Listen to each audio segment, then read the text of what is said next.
တဘာဝတရားကိုအစုလိုက်လေ့လာခြင်းအကုသိုလ်အစုများအပိုင်းလေး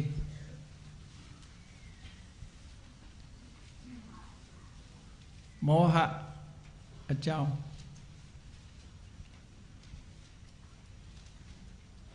လောဘအကြောင်းပြောပြခဲ့ပြီဒိဋ္ဌိအကြောင်းပြောပြခဲ့ပြီအကုသိုလ်14မျိုးအကုသိုလ်စေတသိက်14မျိုးထဲမှာလောဘနဲ့ဒိဋ္ဌိအမတန်ကျယ်ဝန်းတဲ့စွမ်းဆောင်မှုအများဆုံးဖြစ်တဲ့ဒီသဘာဝတရားနှစ်ခုကိုရှင်းလင်းဟောကြားပြီးတဲ့နောက်မှာစွမ်းဆောင်မှုအာကြီးတဲ့သဘာဝတရားတစ်ခုကတော့မောဟဆိုတဲ့အဝိဇ္ဇာတရားပဲဖြစ်ပါတယ်လောဘရဲ့စွမ်းဆောင်မှုက9မျိုးရှိတော့လေမောဟရဲ့စွမ်းဆောင်မှုကြတော့9မျိုးပဲရှိတယ်ပေါ့အဲ့ဒီစွမ်းဆောင်မှုတွေနဲ့ကြည့်မယ်ဆိုလို့ရှိရင်မောဟတဲ့လောဘကပို့ပြီးတော့ဆိုးတယ်လို့ဒီလိုပြောရမလို့ရှိပါတယ်ဒါကြောင့်မို့မြတ်စွာဘုရားကသစ္စာလေးပါးကိုဟောတဲ့အခါမှာဒုက္ခသမုဒယဆိုတာလောဘကိုပဲဟောတာမောဟကိုဒုက္ခသမုဒယလို့မဟောဘူးပေါ့သို့တော့မောဟဟာဒုက္ခသမုဒယမဖြစ်ဘူးလားဆိုတော့ဖြစ်ပါတယ်အဓိကပရဏအကြောင်းကတော့မောဟမဟုတ်ဘူးလောဘလို့သစ္စာလေးပါးကိုဟောတဲ့အခါမှာယာယန္တနာပောနုပုဝိကနန္ဒီရာဂသဟကတာတတ္တရာဖိနန္တိနီဆိုပြီးတော့ဒုက္ခသမုဒယတရားကိုတဏှာသို့မဟုတ်လောဘဟောကြားတော်မူခဲ့တာဖြစ်ပါတယ်အဲ့ဒါကိုနားလည်ရမှာကလောဘတစ်ခုတည်းသာဒုက္ခသမုဒယဖြစ်တယ်ကျန်တဲ့အကုသိုလ်တွေကဒုက္ခသမုဒယမဖြစ်ဘူးလို့ဒီလိုဆိုလိုတာမဟုတ်ဘူးမြတ်စွာဘုရားကတခါတည်းပဓာနအဓိကအကြောင်းတစ်ခုဥတည်ပြီးတော့ပြောတာစကားတစ်ခုမှဒါပဓာနစကားလို့လည်းခေါ်တယ်ပေါ့နော်စာပေကျမ်းဂန်မှာပဓာနနီးဆိုတဲ့နီးတစ်ခုရှိတယ်ပဓာနနီးဆိုတော့လူရင်းတစ်ခုပဲပြောတယ်ကျန်တာတွေထည့်ပြောစရာမလိုလူရင်းပြောလိုက်တာနဲ့နောက်ကဟာတွေကကျန်တာတွေကနားလည်ရမယ် understood ပေါ့ကျန်တာတွေကနားလည်ရမယ်လို့ဆိုလို့ဥပမာနိုင်ငံတော်သမ္မတကြီးကြွလာပါပြီလို့ပြောလို့ရှိရင်နားလည်ရမှာနိုင်ငံတော်သမ္မတကြီးလာလို့ရှိရင်သမ္မတကတော်ကြီးလည်းပါလာမယ်ဝန်ကြီးအဖွဲ့တွေလည်းပါလာမယ်လုံခြုံရေးတွေလည်းပါလာမယ်ဆိုတာနားလည်ရမှာပေါ့သမ္မတကြီးဆိုတာတဦးတည်းလာမှာမဟုတ်ဘူးလေဒါကသမ္မတခေတ်လို့သမ္မတလို့ပြောရတာဘုရင်မင်းတရားကြီးကြွလာပါပြီဆိုလို့ရှိရင်လေဘုရင်မင်းတရားကြီးနဲ့အတူတကွမိဖုရားကြီးလည်းပါလာမယ်သားတော်သမီးတော်တွေလည်းပါလာမယ်ဝန်ကြီးတွေလည်းပါလာမယ်ကိုရံတော်တွေလည်းပါလာမယ်သို့တော့ပြောတဲ့အခါမှာဘုရင်မင်းတရားကြီးကြွလာပါပြီလို့ပဲပြောတယ်အဲ့ဒါကိုပဓာနနီးလို့စာပေကျမ်းကမှာပြောတယ်ရာဇာအာဂတောမင်းတရားကြီးကြွလာပြီဆိုတာပဓာနနီးတဲ့တူးတဲ့လာတာမဟုတ်ဘူးအခုလဲဒုက္ခသမုဒယကိုမြတ်စွာဘုရားက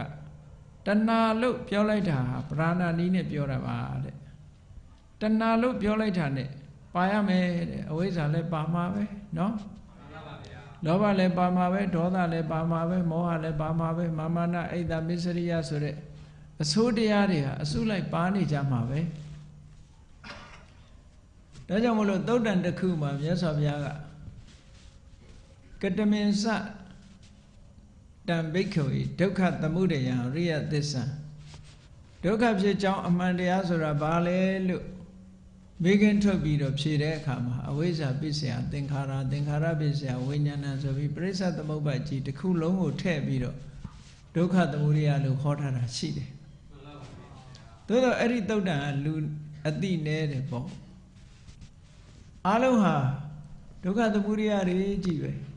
ဒါဖြင့်အားလုံးဒုက္ခသမုဒယဖြစ်ခဲ့တဲ့နဲ့ဘာဖြစ်လို့တဏှာကိုသာဒုက္ခသမုဒယဟောတယ်လေလို့ဆိုရင်ဒါပဓာနာနည်းအဖြစ်ဟောတယ်လို့ပြောတာပဓာနာနည်းနဲ့အလားတန်တူတဲ့ဥပလက္ခဏာနည်းဆိုတာရှိသေးတယ်နေ့စဉ်နဲ့အမျှဘုန်းကြီးတို့တွေတတိမထားရင်သာမသိမယ်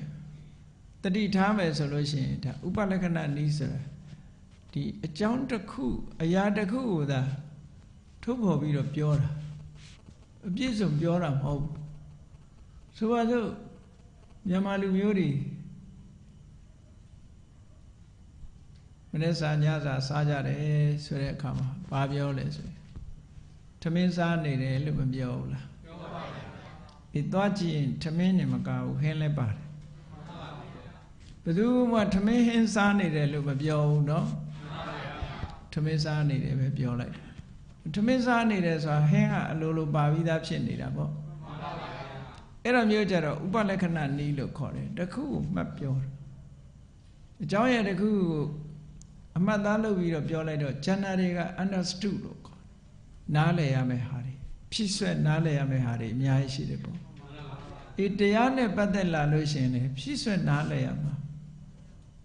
ဖြစ်ဆွဲနားလည်ရမှာပရိစ္ဆေသမုပ္ပါမှာမြတ်စွာဘုရားကပရိစ္ဆေသမုပ္ပါဟောတဲ့အခါမှာအဝိဇ္ဇာပစ္စယသင်္ခါရလို့ဟောလိုက်တာအဝိဇ္ဇာဟာသင်္ခါရကို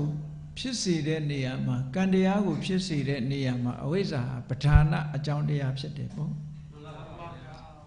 ပဓာနဆိုတာပြဋ္ဌာန်းတယ်အဓိကကြတယ်အဓိကပဓာနကြတဲ့အကြောင်းတရားဖြစ်လို့အဝိဇ္ဇာပစ္စယသင်္ခါရအဝိဇ္ဇာတစ်ခုတည်းခေါင်းတက်ဟောတာ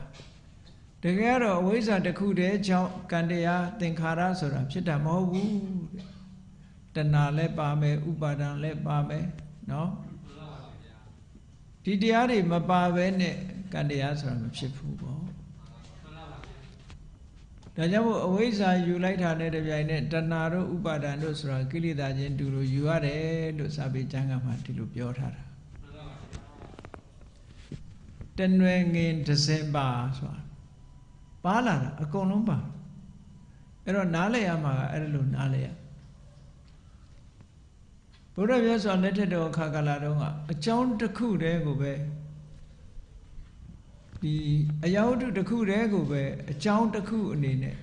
ပြောကြတဲ့စကားတွေကြတော့ဗရဏနီးနဲ့ပြောတာလည်းမဟုတ်ဘူးဥပလက္ခဏာနီးနဲ့လည်းပြောတာမဟုတ်ဘူးဆိုပါစို့စံခေယဖီလိုဆိုဖီမြန်မာပြည်မှာတော့သင်္ချာဝါဒလို့ရေးတယ်ပေါ့စံခေယဖီလိုဆိုဖီဆိုတာအဓိကအကြောင်းကဘာလို့ဆိုပဂတိဆိုတာပဂတိဆိုတာထာဝရမြဲတဲ့ဘယ်တော့မှမပြတ်တဲ့အရာကလေးတစ်ခုပဲအဲ့ဒီဘယ်တော့မှမပြတ်တဲ့ပဂတိလေးဟာပုရုရှလို့ခေါ်တဲ့သဘာဝတရားတစ်ခုနဲ့ပေါင်းစပ်မိတ်လိုက်တာနဲ့တပြိုင်နက်လှုပ်ရှားလာပြီးတော့တတ္တဝါဖြစ်လာတယ်လို့ပြောတာကျန်တာတွေကမတည်မြဲဘူးမူလအကြောင်းကတော့ပဂတိပဲပဂတိနဲ့ပုရိသပေါင်းစပ်သွားလိုက်လို့ရှိရင်ခုနကလှုပ်ရှားပြောင်းလဲမှုတွေဖြစ်ပြီးတော့တတ္တဝါဆိုတာပေါ်လာတယ်လို့ဒီလိုသုံးတယ်သူတို့ကဒါတတ္တဝါအစရှာတာပေါ့နော်အဲ့ဒါကြတော့ဗရဏအကြောင်းလို့ပြောတာမဟုတ်ဘူးဧကကာရဏဝါဒလို့ခေါ်တယ်အကြောင်းတစ်ခုတည်းပဲလက်ခံဘုရားမြတ်စွာတရားတော်ကြအကြောင်းတစ်ခုတည်းဆိုတဲ့ဧကကာရဏဝါဒမဟုတ်ဘူးအကြောင်းတစ်ခုတည်းမဟုတ်ဘူးအကြောင်းပေါင်းမြောက်များစွာမှဒါမို့ပစ္စယတာမက်ကြီးအကြောင်းပေါင်းမြောက်များစွာကသာအကျိုးပေါင်းမြောက်များစွာကိုထုတ်လုပ်တယ်အကြောင်းတွေအများကြီးပေါင်းစုမှအကျိုးတစ်ခုဖြစ်တယ်ဒီလိုဆိုလိုတာပေါ့အဲဆိုပါစို့ထမင်းစားဖို့အတွက်ဒီထမင်းကလေးရဖို့ရအတွက်ဟာအကြောင်းဘယ်နှခုလောက်ရတယ်လဲစဉ်းစားကြည့်ပေါ့ထမင်းလုပ်ဖို့ထမင်းစားဖို့အတွက်ထမင်းကလေးရဖို့ရအတွက်ဘာလုပ်ရမလဲလို့ဆိုရင်ကြည့်အကြောင်းတွေဟာတာမန်အခြေအနေလေးတစ်ခုပဲကြည့်ပါဦးထမင်းအိုးထဲမှာ ဆန်ထဲရမယ်ရေထဲရမယ်အောက်ကမီးနဲ့ချက်ရမယ်ဟောဆံမပါရင်လည်းပဲထမင်းမဖြစ်ဘူးရေမပါရင်လည်းထမင်းမဖြစ်ဘူးမီးမပါရင်လည်းထမင်းမဖြစ်ဘူးပေါ့အဲ့ဒါပေါင်းလိုက်တဲ့အခါကျတော့ထမင်းဆိုတဲ့အကျိုးတစ်ခုထုတ်တာအဲ့တော့ထမင်းဆိုတာအကျိုးတစ်ခုတည်းပဲအဲ့ဒီအကျိုးတစ်ခုတည်းဟာအကြောင်းပေါင်းမြောက်များစွာပြောမယ်ဆိုရင်ဆန်ဆေးတာကစပြောရုံကိုပဲအကြောင်း၄မျိုးဖြစ်မနေဘူးလားဖြစ်ပါရဲ့ဗျာဆန်ဆေးရမယ်မိမွေးရမယ်နော်ဆန်အိုးထဲမှာရေထဲရမယ်တဲရမယ်ဟောအလုပ်တွေအများကြီးအစချီပြောမယ်ဆိုလို့ရှိရင်စဘာဆိုင်ရမယ်အစဖြစ်စဘာမဆိုင်ခင်ဘာလို့ရမထဲထွန်ရမယ်ဟောအကြောင်းတွေမြောက်များစွာရှိတယ်လို့ဆိုလိုတာနော်အဲ့ဒါအကြောင်းတစ်ခုတည်းနဲ့အကျိုးတစ်ခုရတယ်ဆိုတာဟာလောကအားဖြင့်ဖြစ်နိုင်မှုရှိမရှိလို့ကြည့်မယ်ဆိုရင်ဖြစ်နိုင်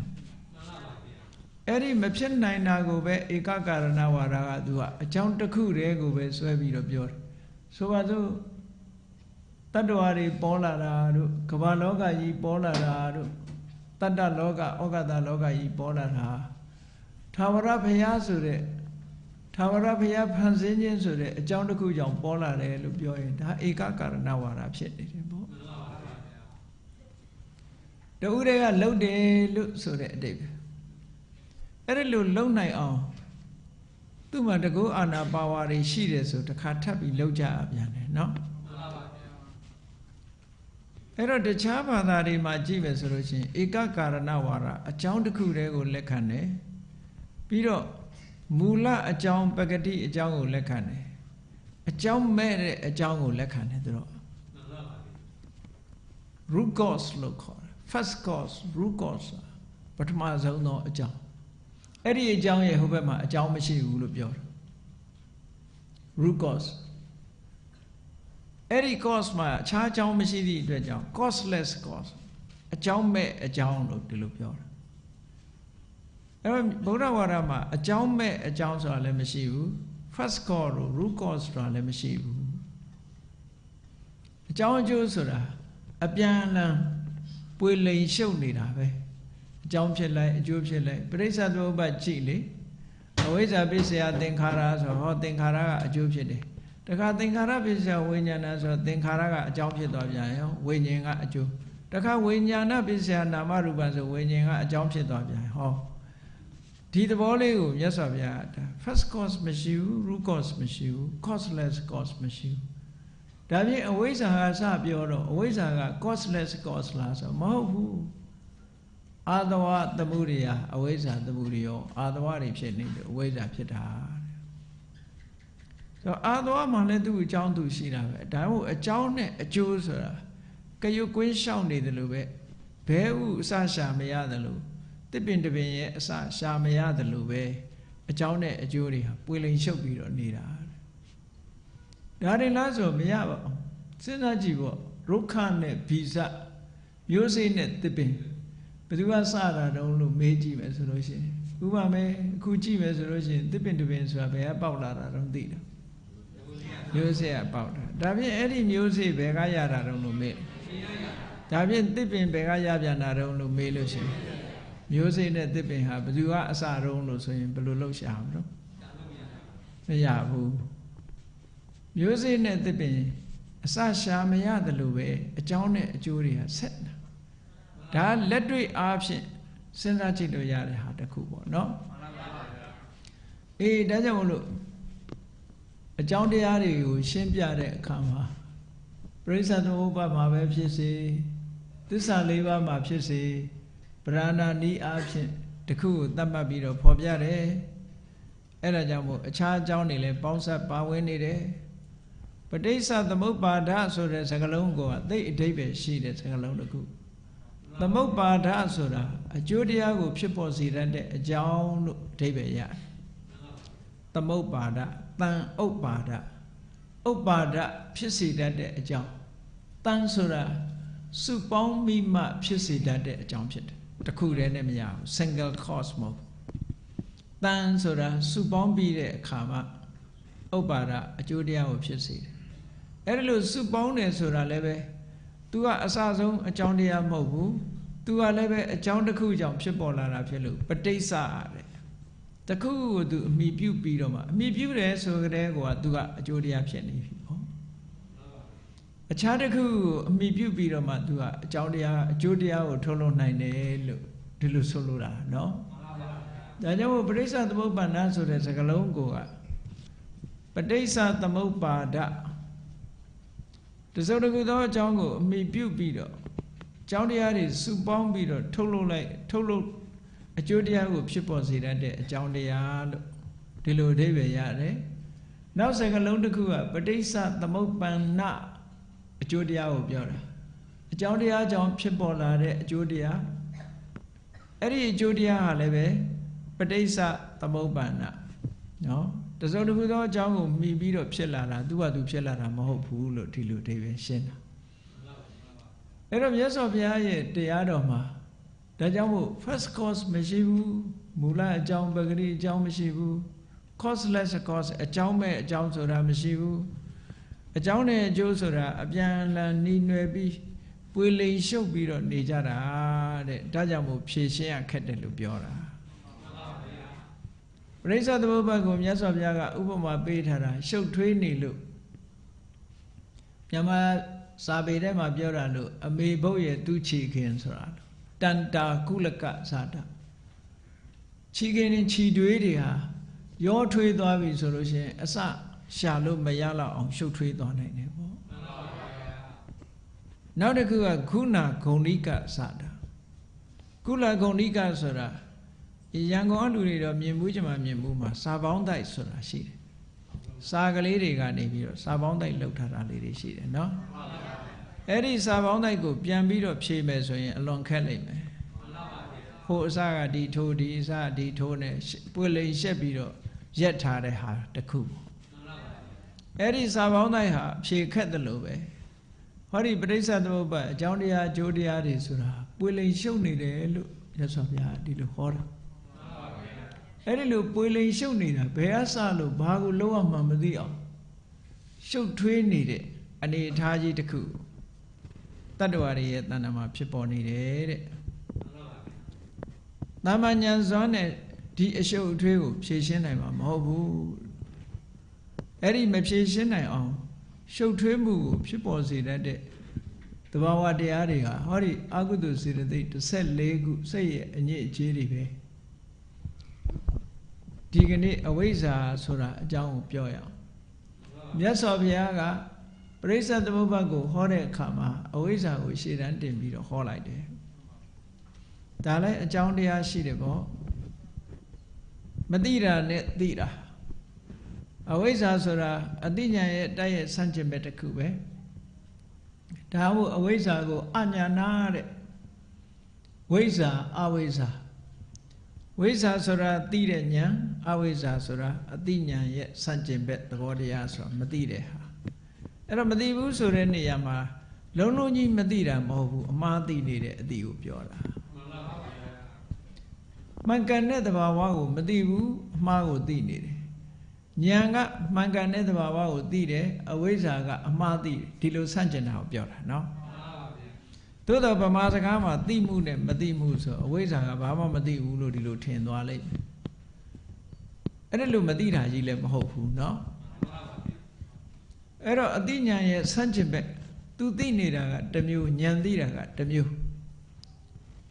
ဒါကြောင့်မို့အဝိဇ္ဇာဆိုတာအရဲ့အဓိပ္ပာယ်ကို तू ကတာမန် negative အဓိပ္ပာယ်နဲ့မသုံးဘူးပฏิပက္ခဆန့်ကျင်ဘက်ဆိုတဲ့အဓိပ္ပာယ်နဲ့ပြောတာ opposite လို့ဆိုတဲ့အဓိပ္ပာယ်ရတယ်ပေါ့ opposite of wisdom opposite of knowledge ဒီလိုပြန်မှပို့ပြီးတော့ရှင်းတယ်ပေါ့မသိဘူးဆိုလို့ရှိရင် तू လုံးဝမသိတာမျိုးကြီးဖြစ်နေတယ်အဲ့ဒါလို့မသိဘူးဒီလိုမဟုတ်ဝိဇ္ဇာဆိုတာသိတယ်အဝိဇ္ဇာဆိုတာသိတဲ့ဉာဏ်ရဲ့ဆန့်ကျင်ဘက်မသိဘူးလို့ပြောတာမဟုတ်ဘူးဆန့်ကျင်ပြီးတော့တခြားဟာသွားသိနေတာကိုပြောတာနော်ညာနာအညာနာညာနာဆိုတာသိတတ်တဲ့ဉာဏ်အညာနာဆိုတာအဲ့ဒီဉာဏ်ရဲ့ဆန့်ကျင်ဘက်သဘောတရားတဲ့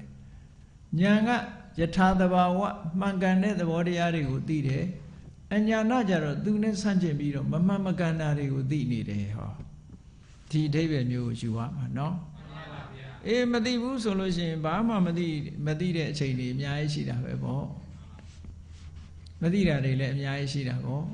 အသိဉာဏ်ရဲ့ဆန့်ကျင်မဲ့သဘောတရားတဲ့အဲ့ဒါကြောင့်မို့ဝိဇ္ဇာအဝိဇ္ဇာညာနာအညာနာမောဟအမောဟ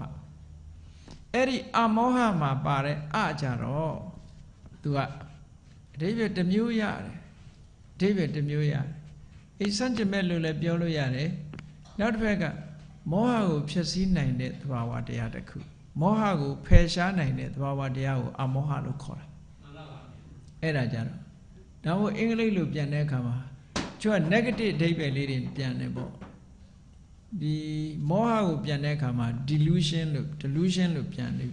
အမောဟကြတော့ non delusion လို့ပြန်လို့ရှိရင် delusion မဟုတ်ဘူးဆိုတဲ့အဓိပ္ပာယ်လောက်ပဲရတယ်ပေါ့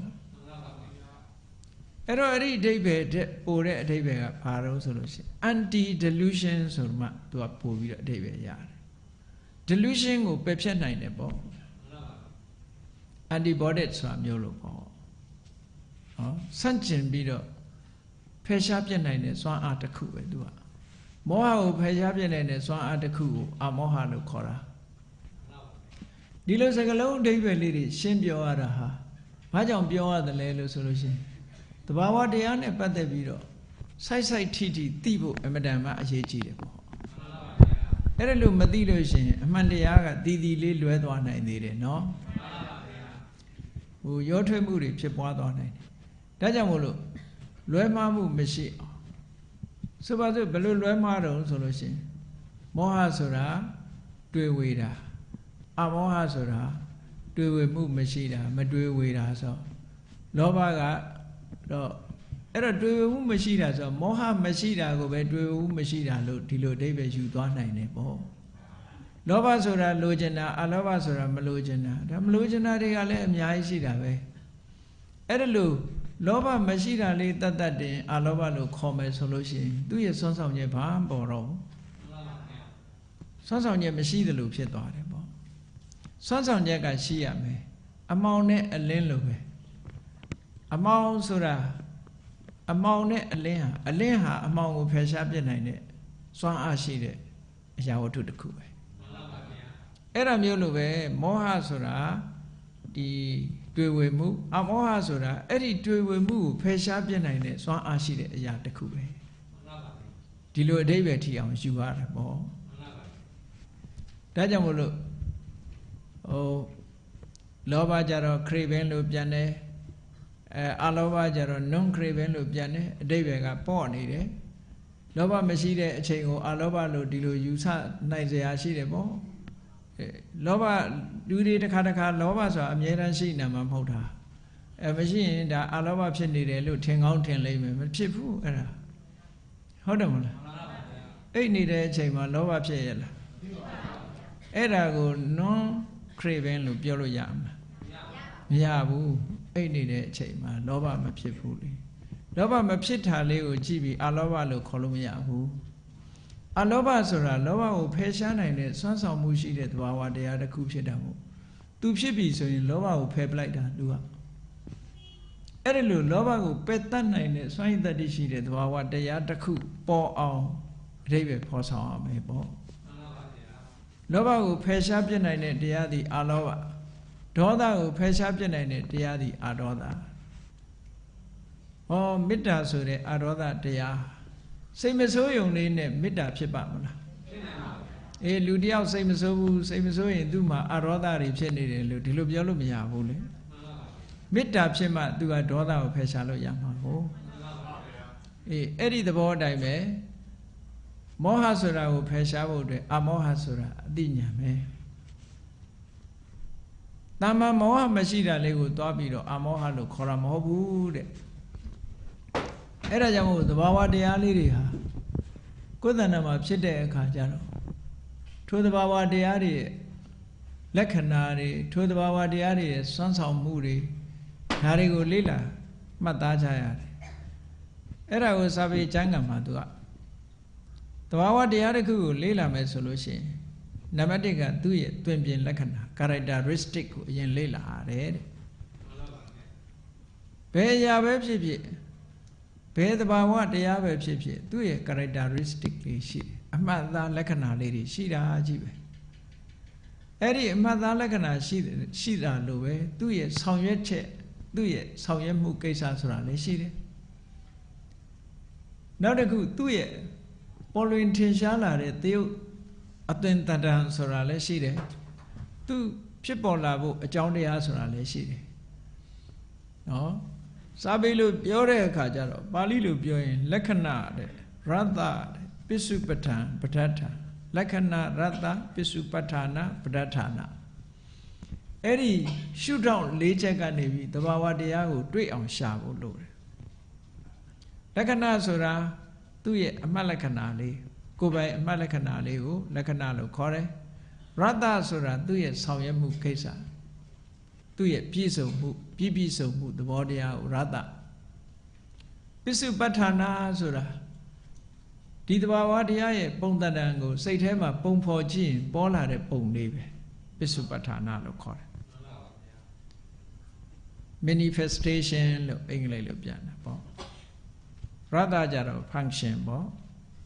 characteristic function manifestation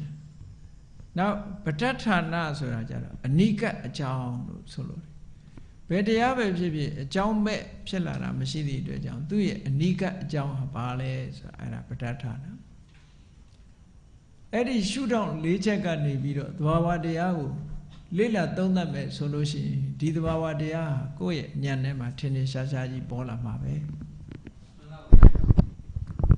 ကောင်းပြီဟောဒီအဝိဇ္ဇာဆိုတာကိုဒီကနေ့ကြည့်ရအောင်လောဘအကြောင်းပြောခဲ့ပြီးပြီဒေါဒိဋ္ဌိအကြောင်းပြောပြီးပြီဒီနေ့အဝိဇ္ဇာဒီအဝိဇ္ဇာကိုမောဟလို့လည်းသုံးတယ်အဝိဇ္ဇာလို့လည်းသုံးတယ်အညာဏလို့လည်းသုံးတယ်ပေါ့သို့တော့ထင်ရှားတာတော့မောဟနဲ့အဝိဇ္ဇာဒီသဘာဝတရားနှစ်ခုဟာသူတို့ရဲ့တွင်ပြင်လက္ခဏာကိုကြည့်ပြီးတော့အဝိဇ္ဇာလို့ခေါ်တာလဲမောဟပဲမောဟလို့ခေါ်တာလဲအဝိဇ္ဇာပဲတူတူပဲလို့ဒီလိုမှတ်ရမယ်နော်အဲ့ဒီမောဟဟာသဘာဝတရားကိုအမှန်မသိတတ်တဲ့တွင်ပြင်လက္ခဏာရှိတယ်အမှားသိနေတတ်တဲ့တွင်ပြင်လက္ခဏာရှိတယ်ပေါ့ဉာဏ်ရဲ့ဆန့်ကျင်ဘက်အနေနဲ့သူကဖြစ်ပေါ်လာတယ်တဘာဝတရားတွေကိုမသိရအောင်သူကဖုံးကွယ်ခြင်းဆိုတဲ့ကိစ္စရှိတယ်ပေါ့ဖုံးကွယ်ခြင်းဆိုတဲ့ကိစ္စရှိပြီးတော့ဉာဏ်ရဲ့ဆန့်ကျင်ဘက်ဆိုတဲ့အသွင်သဏ္ဍာန်သူပေါ်လာတယ်ပေါ့အဲ့ဒါလို့အသွင်သဏ္ဍာန်ပေါ်လာတဲ့ဒီမောဟဆိုတဲ့တဘာဝတရားဟာရှစ်ဌာနမှာပါဝင်ပြီးတော့ခုနှစ်ဌာနမှာပါဝင်ပြီးတော့တတ္တဝါတွေကိုဒုက္ခပေးနေတယ်လောဘက9ဌာနမှာပါဝင်တယ်ဒိဋ္ဌိက10ဌာနမှာပါဝင်တယ်ဟောဒီမောဟကြတော့9ဌာနမှာပါဝင်တယ်9ဌာနဆိုတာသူ့ရဲ့စွမ်းဆောင်မှု9မျိုးလို့ဒီလိုလဲပြောလို့ရတယ်ပေါ့သူ့ရဲ့စွမ်းဆောင်မှု9မျိုးဆိုတာသူကအာတဝအနေနဲ့လဲစွမ်းဆောင်မှုပေးတယ်အာတဝဆိုတာအာယုန်တွေတွေ့တိုင်းသူကယိုစီးလာတတ်တဲ့သဘောရှိတယ်ပေါ့စီးဝင်သွားတယ်ပျော်ဝင်သွားတဲ့သဘောရှိတယ်ပေါ့ဒါကြောင့်မို့လို့အာတဝတတ္တဝါတွေရဲ့တဏ္ဍာမှာမပြတ်စည်းဝင်နေတတ်တဲ့သဘောရှိလို့သူ့ကိုအာတဝတနည်းအားဖြင့်သူဖြစ်လာလို့ရှိရင်တတ္တဝါတွေဟာရစ်မူးသွားတယ်စေရအရက်များတောက်လိုက်လို့ရှိရင်မူးရစ်သွားတယ်လို့ပဲဒီအဝိဇ္ဇာဆိုတဲ့မောဟဆိုတဲ့သဘာဝတရားဖြစ်ပေါ်လာလို့ရှိရင်တတ္တဝါတွေရဲ့စိတ်ထဲမှာရစ်မူးလာတယ်ပေါ့ဒါကြောင့်မို့လို့သူဟာအာတဝရစ်မူးမှုဆိုတဲ့စွမ်းဆောင်မှုစည်းဝင်မှုဆိုတဲ့စွမ်းဆောင်မှုတွေကိုသူကဆောင်ရွက်တယ်နောက်တစ်ခုကတော့သူ့ရဲ့စွမ်းဆောင်မှုတစ်ခုကဩဃလို့ခေါ်တယ်ရေရင်ဒီလိုင်းကြီးဟာသူ့လမ်းကြောင်းရောက်လာတဲ့အရာဆိုရင်ဘာမှချမ်းမထားဘူးတစ်တုံးကြီးတွေကြောက်တုံးကြီးတွေအစပြီးတော့အကုန်လုံးတိုက်မျောပြီးတော့ယူသွားတယ်ဟောဒီမောဟဟာလည်းသူ့လမ်းကြောင်းနဲ့ရောက်လာပြီဆိုရင်ဘယ်သူမှ ချမ်းသာမှုမပေးဘူးအကုန်လုံးတိုက်မျောသွားမယ်ပေါ့အမတန်အားကောင်းတဲ့ဒီလိုင်းကြီးတစ်ဖွဲ့ဖြစ်လို့သူ့ကိုဩဃလို့လည်းခေါ်တယ်အဲသူ့ရဲ့စွမ်းဆောင်မှုတစ်ခုနောက်တစ်ခုကဩဃဆိုတဲ့ဒီရေဝဲကြီးဟာအဲ့ဒီရေဝဲတဲ့ရောက်လာတဲ့အရာဘလောက်ကြီးတဲ့အရာပဲဖြစ်ဖြစ်ဆွဲပြီးတော့မြုပ်ပလိုက်တာပဲဩမောဟဆိုတဲ့တဘာဝတရားဟာလည်းပဲပုဂ္ဂိုလ်တ attva တွေရဲ့တဏ္ဍမှာဖြစ်ပြီဆိုရင်ဒီပုဂ္ဂိုလ်တ attva ကောင်းရတုဂတိဘုံမှာပေါ်မလာအောင်ဆွဲမြုပ်ထားတာတဲ့ထူးခြားတဲ့အသိဉာဏ်တွေရမလာအောင်သူဆွဲမြုပ်ပစ်ထားတယ်ဒါကြောင့်မို့သူ့ကိုဩဃလို့လည်းခေါ်တယ်နောက်တစ်ခုကယောဂတ attva တွေဒုက္ခနဲ့ဘဝနဲ့အစဉ်ဆက်မပြတ်အောင်ဒုက္ခနဲ့အစဉ်ဆက်မပြတ်အောင်ကံနဲ့ကံရဲ့အကျိုးတွေပြတ်မသွားအောင်တွဲပေးထားတတ်တဲ့သဘောမှလည်းသူပါတယ်ပေါ့သူပါသည့်အတွက်ကြောင့်တ attva တွေဟာဘဝဒုက္ခနဲ့ဘဝနဲ့ဒုက္ခနဲ့အမြဲတမ်းချီနှောင်ထားခြင်းခံနေကြရတယ်ပေါ့ဘယ်တော့မှအိုးစားကွဲပြီးတော့မသွားဘူးတဲ့အမြဲတမ်းဒုက္ခနဲ့ရှင်တွဲပြီးသားဖြစ်နေတယ်ဒါကြောင့်သူကယောဂလို့ဆိုတဲ့အဓိပ္ပာယ်လည်းရတယ်နောက်တစ်ခုနိဝရဏထဲမှာအဝိဇ္ဇာနိဝရဏဆုတ်ပိတ်တတ်တယ်ဆုတ်ပိတ်တတ်တဲ့သဘောတရားကုသိုလ်တရားတွေဖြစ်ပေါ်လာအောင်ဆုတ်ပိတ်တတ်တယ်ဇန်တရားတွေရမလာအောင်ဆုတ်ပိတ်တတ်တယ်မတရားတွေပေါ်မလာအောင်ဆုတ်ပိတ်နိုင်တယ်လမ်းကြောင်းကြီးတစ်ခုမှာ block ဖြစ်နေပြီဆိုလို့ရှိရင်အဲ့ဒီလမ်းကြောင်းကရှေ့ဆက်သွားလို့မရတော့ဘူးပေါ့ဒီမှာလည်းပဲမောဟဆိုတဲ့ဒီတရားကပိတ်ထားလို့ရှိရင်ရှေ့ဆက်သွားလို့မရဘူးဒါကြောင့်မို့ဝမ္မိကသုတ်တံမှာဘုန်းကြီးတို့တောင်ပိုတဲကယေရနာဆိုပြီးဟောထားတာရှိတယ်အဲ့ဒီဝမ္မိကသုတ်တံမှာတောင်ပိုကြီးကိုတူးလိုက်တဲ့အခါကျတော့ကလန့်ကြီးခံပြီးတော့ပိတ်ထားတဲ့ကလန့်ကြီးတွေ့တယ်ဆိုတာမင်းတုတ်ကြီးကလန့်ကြီးတွေ့တယ်ဆိုတာအဲ့ဒါဒီအဝိဇ္ဇာကိုပဲပြောတာရှေ့ဆက်သွားလို့မရဘူးလမ်းကြောင်းပိတ်ထားတယ်ပေါ့ဘလော့ဖြစ်နေတယ်အဲ့ဒါဟာဒီအဝိဇ္ဇာနိဝရဏကိုပဲပြောတာပဲเนาะအဲ့ဒီတကားအဲ့ဒီကလန့်ကြီးမဖြုတ်မချင်းဒီလမ်းကြောင်းကြီးကပွင့်မှာမဟုတ်ဘူးနောက်တစ်ခုကဒီအဝိဇ္ဇာဟာတတ္တဝါရဲ့စိတ်အစဉ်မှာစင်စစ်မပြတ်ကိမ့်ပြီးတော့ပါလာလို့အနုတယအနုသေးတိတိအနုတယောသူကအနုဆိုတဲ့စကားကိုနှစ်ထပ်သုံးတာကစင်စစ်မပြတ်နော်စင်စစ်မပြတ်သူကကိန်းနေတာ positive ဖြစ်နေတာကိုပြောတာ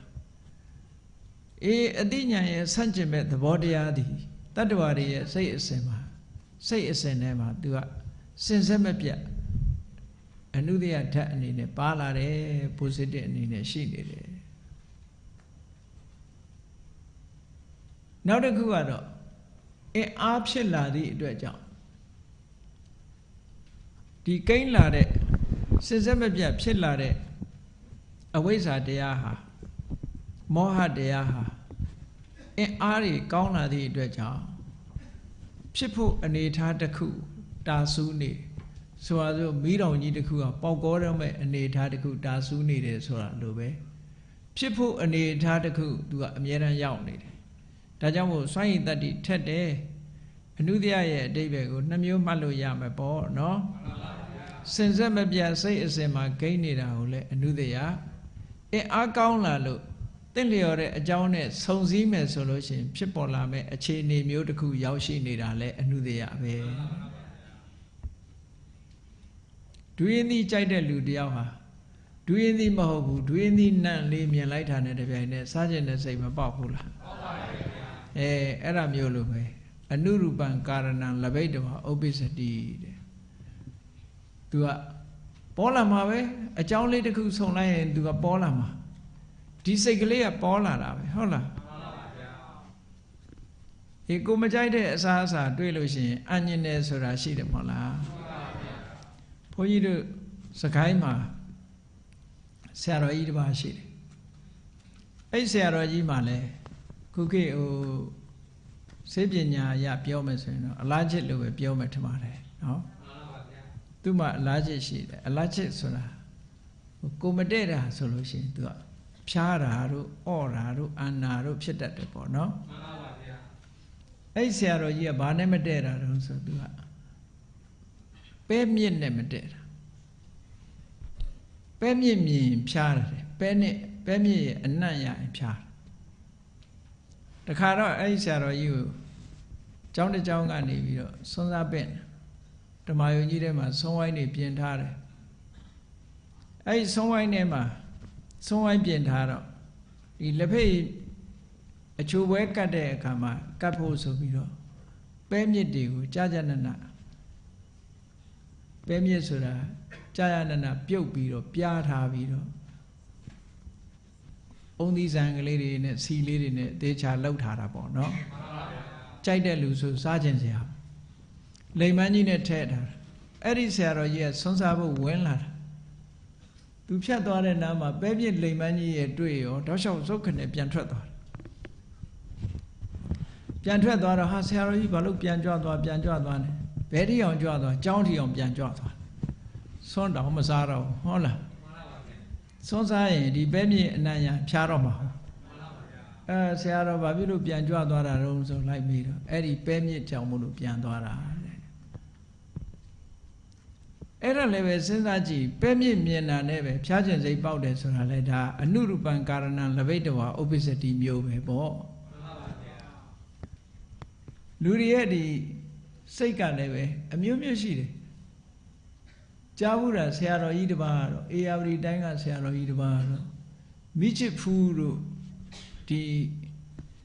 gas မိချစ်တို့မိနဲ့ပတ်သက်တာသူ့เจ้าပေါ်မှာမထင်ရဘူးတဲ့မိချစ်ဖူးသိကြောက်တယ်ပြောတယ်ဘဝတုန်းကမီးလောင်လာသလားတော့မသိဘူးမိချစ်ဖူးဆိုရင်ကျောင်းပေါ်မထားဘူးအကုန်ကျောင်းပေါ်မယူရဘူးမိချစ်ဖူးအဲ့ဒါလုံးဝလက်မခံတာလည်းရှိတယ်မိချစ်ဖူးကြောက်တဲ့ယောဂဖိုဘီးယားဆိုတာမျိုးဖြစ်တာပေါ့နော်ရေကြောက်တဲ့ဟာမျိုးလို့ပေါ့သူလည်းဖိုဘီးယားတစ်မျိုးပဲဖြစ်မှာပေါ့အေးတချို့ကြတော့လက်ဖက်နှံမခံနိုင်တာလည်းရှိတယ်လက်ဖက်နှံကိုမခံနိုင်တာလက်ဖက်မြင်တာနဲ့ပဲသူကအံ့ညင်းလာတဲ့လူလည်းရှိတယ်အမျိုးမျိုးပဲအဲ့ဒါလိုပဲအကြောင်းတစ်ခုဆုံးလာလို့တစ်ခါဖြစ်ဖူးထားလို့အကြောင်းတစ်ခုဆုံးလာလို့ရှိရင်ဒါမြင်ဒီစိတ်မျိုးပေါ်လာတာအဲ့ဒါမျိုးကိုဆိုလို့တယ်အနုတ္တရာဆိုတာလေအားကောင်းတဲ့တတ္တဝါတွေမှာနှစ်သက်စရာအာယုံတွေးလိုက်တာနဲ့ထောင်းကနေလောဘလေးကဖြစ်လာမုန်းစရာအာယုံတွေးလိုက်တာနဲ့ထောင်းကနေဒေါသလေးကဖြစ်လာဘယ်သူကနေလှုပ်ပေးနေတာတုံးဆိုဘယ်သူမှလှုပ်ပေးနေတာမဟုတ်ဘူးဒီအကြောင်းကြောင့်ဒီအကျိုးပေါ်လာတာပဲတဘာဝတရားတွေဟာသူကသူဖြစ်နေတာဟုတ်ကဲ့လားအဲ့ဒါကိုပဲအကြောင်းနဲ့အကျိုးလို့ပြောတာအကြောင်းမပါခဲ့တော့သူဖြစ်လာတာတော့မဟုတ်ဘူးပေါ့အဲ့ဒါကိုဆိုလို့တဲ့အနုရူပံကာရဏံလဘိတဝါဥပ္ပစ္စတိအနုသေးတိရဲ့အဓိပ္ပာယ်ကိုဖွင့်တဲ့အခါမှာအနုရူပံကာရဏံသင်လျော်တဲ့အကြောင်းကိုလဘိတဝါရမယ်ဆိုရင်ဥပ္ပစ္စတိပေါ်ပြီးတော့လာတတ်တယ်တဲ့ဟောသင်လျော်တဲ့အကြောင်းလေးတွေ့ရင်ပေါ်လာတတ်တယ်မုန်းတဲ့လူရဲ့အတန်ကြားရင်ဒေါသမဖြစ်ဘူးလားဖြစ်ပါဘူးဗျာချစ်ခင်တဲ့လူရဲ့အတန်ကြားရင်ရောလောဘဖြစ်တယ်ဟုတ်ကဲ့လားအဲ့ဒါဘာဖြစ်လို့ဖြစ်နေတာတော့ဆိုအနုရူပံကာရဏံလဘိတဝါပဲဟောမုန်းတဲ့လူအတန်မကြားခင်ကဒေါသမဖြစ်ဘူးရီလို့မောလို့စိတ်ကလေးကြည်နူးလို့မုန်းတဲ့လူရဲ့အတန်လည်းကြားရောဒေါသဖြစ်လာတယ်ဒါမျိုးကိုဆိုလိုတာနော်အဲ့တော့အနုတ္တယဆိုတာအဲ့ဒါမျိုးပြောတာအနုရူပံကာရဏံလဘိတဝါဥပ္ပစ္စတိသင်လျော်တဲ့အကြောင်းနဲ့ဆုံပြီးတာနဲ့တပြိုင်နက်ပေါ်လာတော့တာတဲ့အဲ့ဒီအနုတ္တယတယဟနာပုဂ္ဂိုလ်တွေကြတော့အရတ္တမနဲ့ဖယ်ရှားပြစ်လိုက်တော့မုန်းတဲ့လူရဲ့အတန်ကြားလဲဒေါသမလာတော့ဘူးချစ်ခင်တဲ့လူရဲ့အတန်ကြားလဲလောဘမလာတော့ဘူးဟောအဲ့ဒါကိုအနုတ္တယဖယ်ရှားတယ်လို့ပြောတာဘယ်တရားကပယ်တဲ့အနုတ္တယဆိုတာအဲ့ဒါမျိုးကိုဆိုလို့တယ်ဒီကောင်းပြီဒီအဝိဇ္ဇာဟာအနုတ္တယသင်လျော်တဲ့အကြောင်းနဲ့ဆုံတိုင်းသူကပေါ်ပြီးတော့လာရတဲ့အဲ့ဒါကြောင့်မို့လို့အနုတ္တယဆိုတဲ့စွမ်းဆောင်မှုလည်းသူ့မှာရှိတယ်နောက်တစ်ခုကအဝိဇ္ဇာဟာလည်းတန်ရုံးစဉ်တစ်မျိုးပဲတတ္တဝါတွေရဲ့စိတ်ထဲမှာဒီမသိအမှန်မသိမှုအမှားသိနေမှုဆိုတာလည်းပဲကြိုးကြီးနဲ့ခြိထားတဲ့အတိုင်းပဲခြိနှောင်ထားတဲ့အတိုင်းပဲ ဆွဲဆွဲမြဲမြဲတတ္တဝါတွေနဲ့တွဲပြီးတော့နေတယ်ဒါကြောင့်မို့လို့သူ့ကိုလည်းတန်ရောစဉ်လို့ခေါ်တယ်အရာထဲမှာတော့တန်ရောစဉ်ဆိုတာအဝိဇ္ဇာကိုတန်ရောစဉ်လို့မထင်ဘူးနော်သာတန်ရောစဉ်သမီးတန်ရောစဉ်ပစ္စည်းတန်ရောစဉ်အဲ့ဒါမျိုးလောက်သာတန်ရောစဉ်နဲ့ထဲ့တာအဝိဇ္ဇာကြတော့တန်ရောစဉ်နဲ့မထဲ့ဘူးထဲ့ရလားမထဲ့ဘူးအဲ့တော့အဝိဇ္ဇာကလည်းတန်ရောစဉ်ပဲချီနှောင်ထားတတ်တယ်အာယုန်နဲ့တွေ့တိုင်းတွေ့တိုင်းစိတ်ထဲမှာချီနှောင်ထားတဲ့သဘောတရားတစ်ခုပဲမသိမှုအမှန်မသိမှုကစင်ဆက်မပြတ်လာနေတာပဲအေးဒါကြောင့်မို့လို့တန်ရောစဉ်ဆိုတဲ့ချီနှောင်မှုစွမ်းဆောင်မှုတစ်ခုလည်းသူ့မှာရှိတယ်နောက်တစ်ခုကကိလေသာဟောဒီအဝိဇ္ဇာဖြစ်လာလို့ရှိရင်တတ္တဝါတွေကိုညှင်းဆဲတဲ့ဒုက္ခပေးတယ်ဒါဖြင့်အမှန်မသိတာကဘလို့ဒုက္ခပေးတုံးဆိုအမှန်မသိတာဒုက္ခပေးပုံလေးကိုစဉ်းစားကြည့်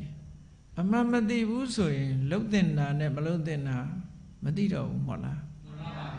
ပြောတင်တာနဲ့မပြောတင်တာမသိတော့ဘူးမဟုတ်လားမသိတော့သည့်အတွက်ကြောင့်မလှုပ်တင်တာကိုလှုပ်တင်တယ်လို့ထင်လာတယ်လှုပ်တင်တာကြတော့မလှုပ်တင်ဘူးလို့ထင်ပြန်တယ်အဲ့တော့အမှားယွင်းမှုတွေဘာဖြစ်လာတော့ဆိုမလှုပ်တင်တာကိုလှုပ်ခြင်းလှုပ်တင်တာကိုမလှုပ်ဖဲနေခြင်းဆိုတဲ့အခြေအနေဆိုးတွေဖြစ်လာအဲ့ဒီအခြေအနေဆိုးရဲ့ရလကကောင်းတဲ့ရလမဟုတ်တော့ဘူးပေါ့ပြောတဲ့စကားမပြောတဲ့စကားကိုခွဲခြားမသိဘူးဆိုလို့ရှိရင်မပြောတဲ့စကားကိုပြောတဲ့ထင်ပြီးတော့ပြောလိုက်မယ်ပြောတဲ့စကားကြတော့မပြောသင့်ဘူးဆိုမပြောဘဲနေလိုက်မယ်ပြောခြင်းမပြောဘဲနေခြင်းကြောင့်ပြဿနာတက်လာတာပဲအဲ့ဒါဘယ်သူကဒုက္ခပေးတာတော့ဆိုဒီမောဟဒုက္ခပေးတာပဲတတ္တဝါတွေမှာဒီမောဟဒုက္ခပေးတာအေးဒါကြောင့်မို့လို့ဒီမောဟရဲ့သဘာဝတရားတွေဟာတို့တွေရဲ့တဏ္ဍာမှာနေစဉ်နဲ့အမျှဒီလိုဒုက္ခပေးနေတာနှိမ့်ဆက်နေတာမဟုတ်မောဟကိရိတာပဲနော်နှိမ့်ဆက်ပြီးဒုက္ခပေးအဲ့ဒီလိုဟောဒီအဝိဇ္ဇာဆိုတဲ့မောဟဟာအာသဝဆိုတဲ့ထဲမှာလည်းပါတယ်ဩဃလည်းဟုတ်တယ်ယောဂလည်းဟုတ်တယ်နိဝရဏထဲမှာလည်းပါတယ်အနုတ္တယထဲမှာလည်းပါတယ်တန်ရောစနာထဲမှာလည်းပါတယ်ကိလေသာထဲမှာပါတယ်လို့ဆိုခုနှစ်ဌာနမှာပါဝင်ပြီးတော့တတ္တဝါတွေကိုဒုက္ခပေးနေတဲ့မောဟပရိစ္ဆသမုပ္ပါမှာသူ့ကိုခေါင်းတက်ပြီးတော့မြတ်စွာဘုရားဟောလိုက်တယ်ကောင်းတဲ့ကံဖြစ်စေမကောင်းတဲ့ကံဖြစ်စေကုသိုလ်ကံဖြစ်စေအကုသိုလ်ကံဖြစ်စေကုသိုလ်ကံဆိုတဲ့ထဲမှာဇန်တရားတွေအပါဝင်ပေါ့အဲ့ဒီဇန်တရားတွေအပါဝင်ဒီကံတရားတွေဟာရှင်သန်ပြီးတော့နေတာဟောဒီအဝိဇ္ဇာရှိနေလို့တဲ့မောဟရှိနေလို့ဒီကံတရားတွေဟာဖြစ်ပေါ်ပြီးတော့နေတာဒီနေရာမှာ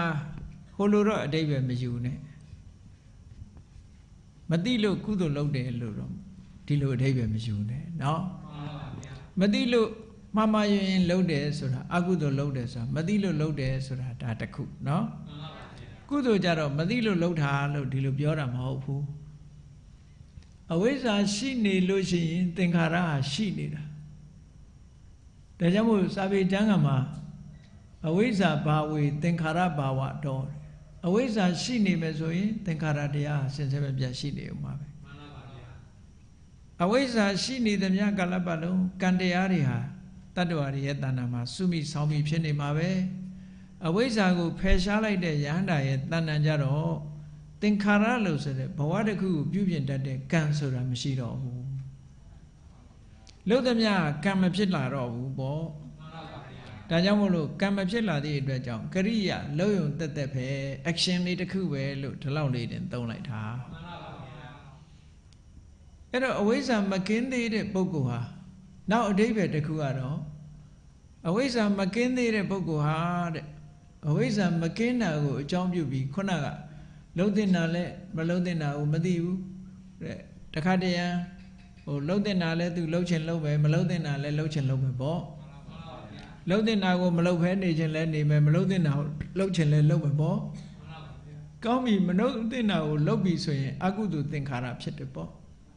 အကုသိုလ်ကံဖြစ်တယ်ပေါ့လှုပ်တင်တာကိုသူလှုပ်တဲ့အခါကျတော့ကုသိုလ်ဖြစ်တယ်ပေါ့အဲ့တော့ဗာနဲ့ဥပမာတူတော့လို့ဝိသုဒ္ဓိဘက်မှာရှင်မဗောဓဂောသဥပမာတစ်ခုပေးထားတာအဝိဇ္ဇာဆိုတဲ့မောဟရှိနေသည့်အတွက်ကြောင့်တဲ့ တတ္တဝါတွေဟာကောင်းတာလည်းလုံးမိတယ်မကောင်းတာလည်းလုံးမိတယ်ပေါ့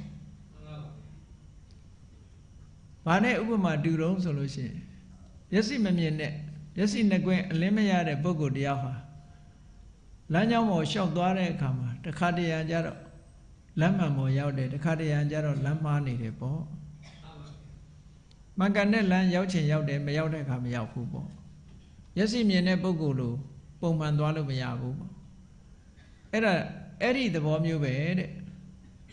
တတ္တဝါတွေဟာအမှန်မသိတဲ့မောဟရှိနေသည့်အတွက်ကြောင့်မျက်စိနှကွင်းအလင်းမရတဲ့ပုဂ္ဂိုလ်နဲ့အလားတန်တူတယ်တခါတရံကြတော့လမ်းကြောင်းပေါ်ရောက်တယ်တခါတရံကြတော့လမ်းမှားသွားမိတယ်ပေါ့အေးလမ်းကြောင်းပေါ်ရောက်တယ်ဆိုတဲ့အခါမှာကုသိုလ်ကောင်းမှုတွေလုပ်တယ်ပေါ့လမ်းမှားပေါ်ရောက်နေတယ်ဆိုတာအကုသိုလ်တွေလုပ်မိတယ်ပေါ့နှစ်ခုစလုံးဟာဒီအဝိဇ္ဇာနဲ့မကင်းမဲ့နဲ့ဖြစ်နေတာလို့ဒီလိုဆိုလိုတယ်ပေါ့အေးနောက်တစ်ခုဒီအဝိဇ္ဇာဆိုတဲ့တရားဟာဘယ်အရာတွေကို तू ကအဓိကဖုံးကွယ်လဲလို့ဆိုရင်သစ္စာ၄ပါးဆိုတဲ့အမှန်တရားကိုဖုံးကွယ်တယ်သစ္စာ၄ပါးဆိုတဲ့အမှန်တရားကိုဖုံးကွယ်တယ်သုတ္တန်နိယဆိုရင်သစ္စာ၄ပါးကိုအမှန်မသိတာအဝိဇ္ဇာလို့ဒီလိုပြောတယ်ဒါအမြင့်ဆုံးအဆင့်ကိုပြောတာနော်ဒုက္ခိအညာဏံဒုက္ခသမုဒိယအညာဏံဒုက္ခនិရောဓိအညာဏံဒုက္ခនិရောဓဂ ामिनि ပฏิပဒါယအညာဏံဒုက္ခိအညာဏံဆိုတာဒုက္ခသစ္စာအမှန်တရားကိုမသိဘူးဒုက္ခသမုဒိယအညာဏံဒုက္ခရဲ့ဖြစ်ကြောင်းအမှန်တရားကိုမသိဘူးဒုက္ခនិရောဓိအညာဏံဆိုတာဒုက္ခនិရောဓဆိုတဲ့និရောဓသစ္စာနဲ့ပတ်သက်ပြီးအမှန်တရားကိုမသိဘူးဒုက္ခនិရောဓဂ ामिनि ပฏิပဒါယအညာဏံဆိုတော့ဒုက္ခချုပ်ရនិရောဓသို့ရောက်ကြောင်းအကျင့်နဲ့ပတ်သက်ပြီးတော့အမှန်တရားကိုမသိဘူးလို့အမှန်တရားမသိဘူးလို့ဆိုတဲ့နေရာမှာခုနပြောသလိုပဲလွယ်မှားမှားတွေသွားသိသူသိတာဘယ်လိုသိတော့ဆိုရင်ဒုက္ခကိုသူကဒုက္ခလို့သိတယ်ဆန့်ကျင်မဲ့အတိညာဏ်ကကြည့်လိုက်တဲ့အခါဒါကိုဒုက္ခလို့မြင်တယ်အေးအဝိဇ္ဇာကသိတဲ့အခါကျတော့ဒုက္ခလို့မြင်တယ်အမြင်ချင်းမတူဘူးเนาะအတိညာဏ်နဲ့ကြည့်လို့ရှိရင်ဒုက္ခအဝိဇ္ဇာအမြင်နဲ့မြင်တဲ့အခါကျတော့ဒုက္ခလို့ထင်တယ်အဲ့ဒါလို့ဒုက္ခလို့ထင်သည့်အတွက်ကြောင့်ချမ်းသာတစ်ခုရရှိနိုးရည်ရွယ်ချက်နဲ့ကုသိုလ်လည်းလုပ်တယ်ချမ်းသာလိမ့်မယ်ထင်ပြီးတော့အကုသိုလ်လည်းလုပ်တယ်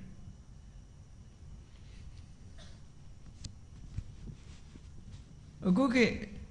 စဉ်းစားကြည့်လေဒုစရိုက်မှုတွေနဲ့အသက်မွေးနေတဲ့ပုဂ္ဂိုလ်တွေဘာလို့ဖို့လှုပ်တာတော့ဆိုသူချမ်းသာဖို့လှုပ်တာပဲ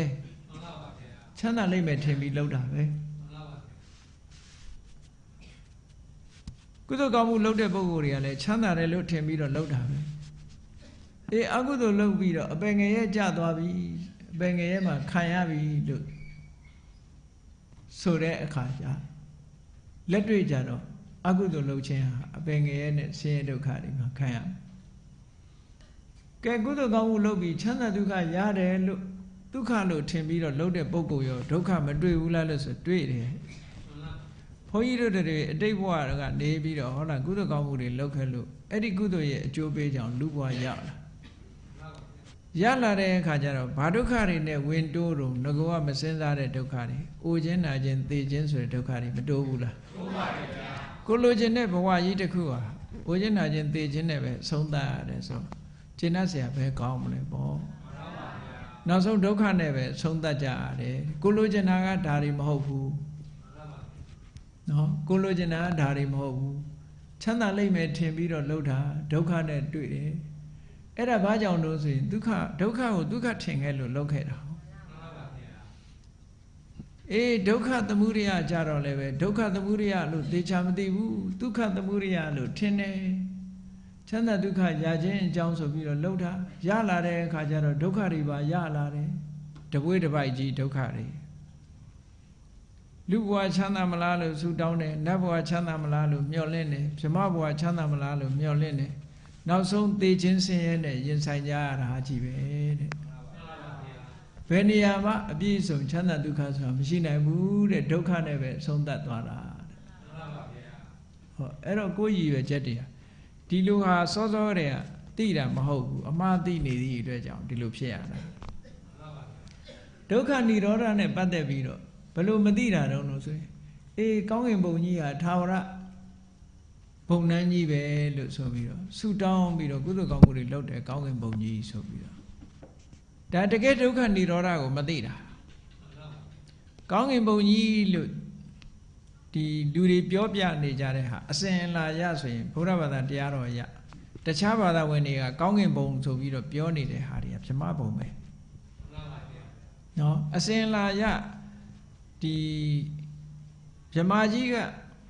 လောကကြီးကိုဖန်ဆင်းတယ်တတ္တဝါတွေကိုဖန်ဆင်းတယ်ဆိုတာလည်းပဲဘုရားဘာသာကျမ်းစာတွေထဲမှာပါတာပဲ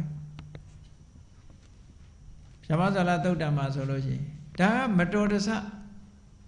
ဒီလိုဖြစ်တာဖန်ဆင်းတယ်ဆိုတဲ့ဝါဒပေါ်လာတာမတော်တဆပေါ်လာတကယ်ဟုတ်တာမဟုတ်ဘူးတရားဓမ္မကျင့်လို့ဗြဟ္မဘုံရောက်သွားတယ်ဗြဟ္မဘုံရောက်သွားအဲ့ဒီအချိန်မှာဆိုပါစို့ကဘာကြီးပြက်ပြီးတော့ကဘာနှစ်ပေါင်းများစွာဗြဟ္မာကြီးတူဟာဗြဟ္မပြင်မှာသူဖြစ်နေတယ်ဖြစ်လာတဲ့အခါမှာတတဝါဆိုတာကသူကအတွဲလေးနဲ့မှနေကျင်တာတယောက်တည်းမနေကျင်ဘူးကြာရင်ပြင်းတယ်နော်ဒါတတဝါရဲ့သဘာဝပဲအဖော်ကလေးတွေမင်းနေပေါ့နော်အဖော်ကလေးနဲ့မှပျော်တယ်တယောက်တည်းဆိုရင်ကြာရင်ပြင်းလားမပြင်းကြဘူးလားပြင်းတယ်တကယ်တယောက်တည်းမှာဆိုရင်တခုဖော်နဲ့နေတာနော်အဲ့ဒီဗြဟ္မာကြီးကလည်းပဲကဘာပေါင်းများစွာကြားလာတဲ့အခါကျတော့သူက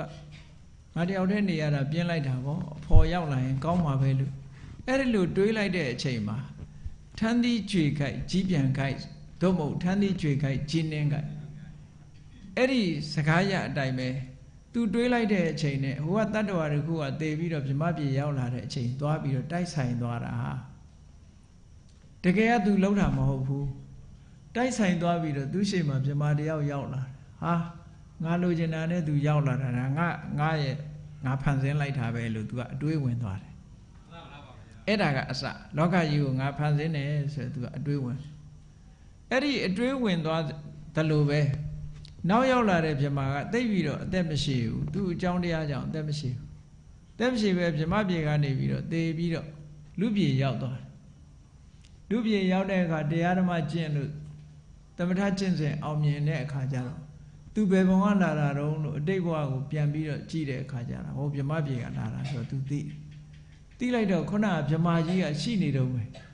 ဟာငါကသူ့နောက်မှာမွေးပြီးငါအရင်သေးလာတာဒါသူကငါ့ကိုဖန်ဆင်းတာပဲပေါ့သူကတော့နေဆာထာဝရကြီးပဲငါတို့ကတော့သေးလာရတယ်ဆိုပြီးတော့သူကလည်းအဲ့ဒီအတွေ့ဝင်လာပြီးတော့လူလောကမှာဗြဟ္မာကြီးဖန်ဆင်းတယ်ဆိုတဲ့ဝါဒကိုစပြီးတော့ဖြန့်ပြူးတာပဲအဲ့ဒီကစပြီးတော့ဒီဖန်ဆင်းရှင်ကိုလက်ခံတဲ့ဝါဒပေါ်လာတာဖန်ဆင်းရှင်ကိုလက်ခံတဲ့ဝါဒပေါ်လာဟိုးနှစ်ပေါင်းများစွာပေါ်လာခုမှပေါ်တာမဟုတ်ဘူးဟုတ်ရှေးတုန်းကတည်းကပေါ်လာတဲ့ဝါဒတစ်ခုပဲအေးအဲ့ဒါလို့ဘုရားဘာသာမြတ်စွာဘုရားရဲ့ဒေသနာတော်တွေထဲမှာဒီလိုရှင်းထားတာတကယ်ကတော့ဘယ်ဘုံဘယ်ဘဝဘယ်သူကမှဖန်ဆင်းကြတာမဟုတ်ဘူးမြတ်စွာဘုရားဟောထားတဲ့အတိုင်းဆိုင်ရာအကြောင်းတရားတွေကြောင့်တတ္တဝါတွေကထိုဘုံဘဝတွေမှာရောက်ရှိပြီးတော့ဖြစ်နေကြတာကိုအဝိဇ္ဇာပစ္စယသင်္ခါရပစ္စယဝိညာဏနဲ့ရှင်းပြတာနော်မှန်ပါဗျာအေးကောင်းပြီအဲ့ဒါလိုပဲဒီဗြဟ္မာဘုံကြီးကိုနေဆာထာဝရလို့ထင်းနေတာနဲ့အဲ့ဒီဗြဟ္မာဘုံကြီးကဒုက္ခនិရောဓပဲကောင်းကင်ဘုံနှန်းကြီးပဲဆိုပြီးတော့အဲ့ကောင်းကင်ဘုံနှန်းကြီးရောက်သွားလို့ရှိရင်မအိုရဘူးမနာရဘူးမသေးရဘူးဆိုပြီးတော့လူတွေကကောင်းကင်ဘုံနှန်းကြီးကိုရောက်ဖို့ရအတွက်ကုသိုလ်ကောင်းမှုတွေလုပ်ကြတကယ်ကောင်းကင်ဘုံနှန်းကြီးကိုရောက်စေတတ်တဲ့အကြောင်းတရားကိုလည်းမှန်မှန်ကန်ကန်မသိဘူးအကြောင်းတရားမှန်မှန်ကန်သိလို့ကောင်းကင်ဘုံနှန်းရောက်သွားပြန်တယ်လေအသေးချင်းနဲ့ပဲအဆုံးသတ်သွားပြန်တာပဲအဲ့တော့ဒုက္ခនិရောဓကိုအမှန်မသိတဲ့အဝိဇ္ဇာကြောင့်ဒီလိုဖြစ်ရတာတဲ့ဒါကဒုက္ခនិရောဓဂာမိနိပฏิပဒါအစစ်အမှန်ကိုမသိသည့်အတွက်ကြောင့်အတုရောင်အကြောင်းတရားတွေကိုအထုတ်ရင်ကနေပြီးတော့ဒုက္ခនិရောဓအတုကိုပဲသူရလိုက်တယ်အစစ်မရဘူးရွှေအတုကြီးနဲ့အလိန်ခံရတဲ့လူလိုပဲနော်ဒုက္ခនិရောဓအတုကြီးနဲ့အလိန်ခံထားရတဲ့အခါနောက်ဆုံးကျတော့အတုပဲရပြီးဒုက္ခနဲ့ပဲဆုံးသတ်အပြန်တာပဲအေးအဲ့ဒါဟာ လက်တယ်ကဘယ်သူလဲလို့ဆိုရင်အခုပြောတဲ့အဝိဇ္ဇာနဲ့မောဟပဲတဲ့ဒါတွေလားလို့ဆိုတော့သူကဖုံးကွယ်မှုတွေအများကြီးရှိတယ်သူဒုက္ခပေးနေတဲ့အချက်တွေကိုဝိသုဒ္ဓိမေထေရကြီးမှာရှင်းပြတာတစ်ခုရှိသေးတယ်တွေးဝေအောင်လှုပ်ထားတဲ့နေရာသူတတ္တဝါတွေကိုမစင်စားတတ်အောင်တွေးဝေးနေအောင်မှိုင်းတိုက်ထားတယ်တဘာဝကိုဖုံးထားတဲ့နေရာသူက၅ဌာနရှိ၅ခုရှိတယ်ဘယ်နေရာမှာသူဖုံးထားတတ်တုံးဆိုလို့ရှိရင်သေဆုံးခြင်းနဲ့ပတ်သက်ပြီးတော့လည်းပဲသူကဖုံးထားတယ်သေဆုံးခြင်းနဲ့ဖုံးထားတဲ့အခါမှာအမှန်သေးတယ်ဆိုတာခန္ဓာပျက်စီးသွားတာကိုပြောတာနော်ရုပ်တရားနံတရားတွေပျက်စီးသွားတာကိုပြောတာအဲ့ဒီလိုပျက်စီးသွားတာကိုသူကခန္ဓာပျက်စီးသွားတာသင်္ခါရတရားမမြဲလို့ဖြစ်ပြီးပြတ်သွားတာလို့မမြင်အောင်သူကမလုပ်ထားတော့ဆိုဖုံးထားတယ်ဖုံးထားသည့်အတွက်ကြောင့်လူတွေကဘယ်လိုထင်လို့ဆိုဘယ်သူဖြစ်သေသွားတယ်တတ္တဝါသေတယ်လို့တွက်ကြတယ်တတ္တဝါတယောက်သေဆုံးသွားတယ်လို့ပဲမြင်တယ်ခန္ဓာပျက်စီးသွားတယ်လို့မမြင်ဘူးတဲ့ဟုတ်ကဲ့လားတကယ်ကတော့သဘာဝတရားဖြစ်တဲ့ခန္ဓာပျက်စီးသွားတာပဲသေတယ်ဆိုတာခန္ဓာပျက်စီးသွားတာဇီဝိတ္တိတွေချုပ်သွားတာလို့ပဲဒီလိုပဲမြင်ရလူသေးတာမဟုတ်ဘူးလူရဲ့ခန္ဓာချုပ်ငြိမ်းသွားတာချုပ်သွားတာအဲ့ဒီလိုမမြင်နိုင်အောင်ဘယ်သူကဖုံးထားတော့ဆိုဝိဇ္ဇာဖုံးထားတာဒါကြောင့်မို့ဒါကိုသုတိဝိမုံလလို့ဒီလိုပြောတာသေခြင်းတရားနဲ့ပတ်သက်ပြီးတော့လည်းပဲတွေဝေသွားအောင်သူလှုပ်ထားတယ်တခါသေပြီးတဲ့နောက်မှာသူကလည်းတွေဝေအောင်ဘာကိုလှုပ်တော့ဆိုဥပပတ္တဝိမုံလပြန်ပြီးတော့မွေးဖွားတယ်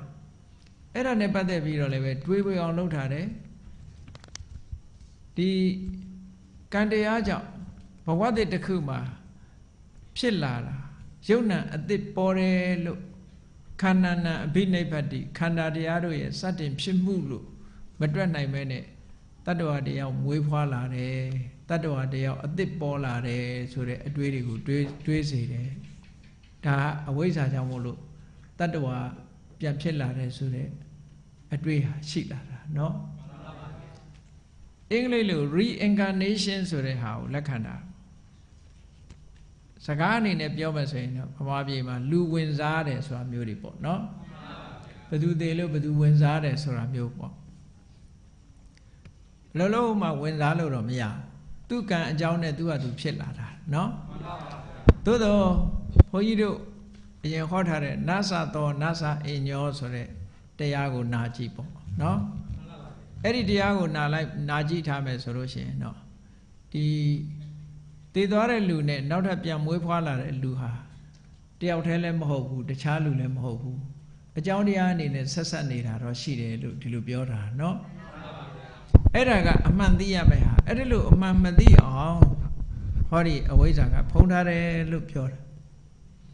နောက်တစ်ခါတန်တရာနဲ့ပတ်သက်ပြီးတော့လေတွေးဝေအောင်လှုပ်ထားတယ်တန်တာရဝိမုံလာတန်တရာဆိုတာဘာပြောတာတုံးဆိုခန္ဓာတို့အာယရဏတို့ဓာတ်တို့လူရဲ့တဏ္ဍမှာရှိတဲ့ရုပ်တွေနံတွေဟာတစ်ခုပြီးတစ်ခုဆင်ဆက်မပြတ်ဖြစ်နေတာကိုတန်တရားလို့ခေါ်တာယုံနာခန္ဓာတို့ရဲ့ဖြစ်ပေါ်နေမှုတက်တက်တာဖြစ်တယ်။ဟောအဝိဇ္ဇာကဖုံးလိုက်လို့တွေးဝေသွားတဲ့အခါကျတော့အေးဒီဘဝကနေဟိုဘဝဖြစ်သွားလိုက်တတ္တဝါတယောက်ဟာတန်တရားထဲမှာကျင်လဲနေရတယ်လို့အပြောတယ်မဟုတ်ဘူးစိတ်ကလည်းလက်တွေ့လည်းဒီတိုင်းပဲယုံကြည်နေတယ်ဆိုရင်ဒါအဝိဇ္ဇာကဖုံးထားတာလို့ပြောတာတကယ်သိရမှာတတ္တဝါတန်တရားထဲမှာကျင်လဲတာမဟုတ်ဘူးတတ္တဝါဆိုတာလည်းမရှိဘူးအကြောင်းမကုန်သေးသည့်အတွက်ကြောင့်ယုံ nant တစ်ခုချုပ်ပြီးယုံ nant တစ်ခုပေါ်တာများတာဖြစ်တယ်လို့ဒီလိုယူရမှာတဲ့နော်အေးနောက်တစ်ခုကြတော့သင်္ခါရလက္ခဏာသင်္ခါရတရားတွေရဲ့တွင်ပြင်လက္ခဏာနဲ့ပတ်သက်လာလို့ရှိရင်လည်းပဲအဝိဇ္ဇာကအမှန်မသိအောင်ဖုံးထားတယ်တဲ့သင်္ခါရတရားတွေဆိုတာဆိုင်ရာအကြောင်းတရားကြောင့်အကျိုးတရားတွေပေါ်ပြီးအချင်းချင်းပြန်လှန်ဆက်နွယ်လို့အကျိုးအကြောင်းတွေအဖြစ်ဆက်နွယ်ပြီးတော့စင်ဆက်မပြတ်ဖြစ်ပေါ်စေတတ်တဲ့သဘောတရားများတာရှိတယ်သို့သောသင်္ခါရတရားတွေကိုအဝိဇ္ဇာကဖုံးကွယ်အမှန်တရားကိုဖုံးကွယ်ထားတဲ့အခါကျတော့အတ္တဆိုတာလေးဆိုးဆိုတာလေးကိုယ်တဏ္ဍာမှာရှိတယ်ဝိညာဉ်ကောင်ကလေးရှိတယ်လို့ဒီလိုမြင်လာတယ်ထိုဝိညာဉ်ကောင်ပိုင်တဲ့ပစ္စည်းကလေးရှိလာတယ်လို့မြင်လာတယ် ဘဝဟာမြဲတယ်တို့ချမ်းသာတယ်ဆိုတဲ့အတွေးလေးတွေကိုတွေးစေတယ်